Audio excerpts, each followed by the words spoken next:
দেশের পরিস্থিতি বড় নাজুক। আইন শৃঙ্খলার দিক থেকে ভয়াবহ একটা পরিস্থিতি তৈরি হয়েছে কয়েকদিনে। আমরা বৈষম্য বিরোধী ছাত্র আন্দোলনের মধ্য দিয়ে ফ্যাসিবাদকে পরাজিত করেছি।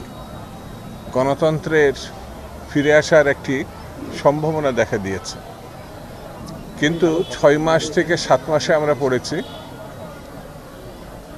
বাজার সিন্ডিকেটের অসম্ভব কষাঘাত, বেকার ছাত্রদের কাজ না পাওয়া, রাস্তাঘাটে চলতে গেলে যেভাবে পরিস্থিতি তৈরি হচ্ছে, ঘরের ভিতরে এসে মানুষ কুপিয়ে যাচ্ছে, হত্যা করছে।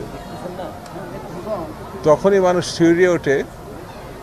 বাসের মধ্যে যখন মেয়েরা লাঞ্ছিত হয়, নিগৃহীত হয়, ঢাকা বিশ্ববিদ্যালয়ের মেয়েরা, বিভিন্ন বিশ্ববিদ্যালয়ের মেয়েরা যখন রাস্তায় নেমে এটার প্রতিবাদ করে, সুরাহা চায়, তখন মধ্যরাত্রে স্বরাষ্ট্রমন্ত্রী সাংবাদিক সম্মেলনে যখন উপস্থিত হয়, তখনই আমরা বুঝতে পারি দেশের অবস্থা কতটা ভয়াবহ।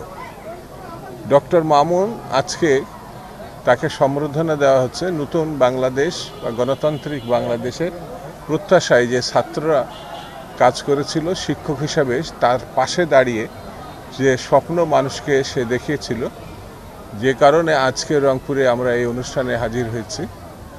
কিন্তু মূল বিষয়টি, আবু সাইদের পিতাও এখানে উপস্থিত আছেন।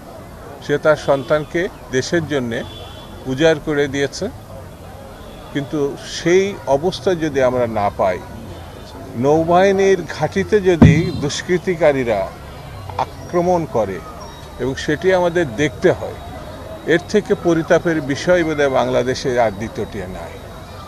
আমরা এই সরকারের এখনো পদত্যাগ দাবি করিনি, কিন্তু পরিস্থিতির উন্নতি না হলে মানুষ এই অবস্থা সহজভাবে মেনে নেবে এটা আমার মনে হয় না। বাংলাদেশ জাতীয়তাবাদী দল উন্নত বাংলাদেশ গড়ার প্রত্যয়ে 17 বছর ধরে তারা শহীদ হয়েছে, নিগৃহীত হয়েছে, জেল খেটেছে, নির্মমতার শিকার হয়েছে।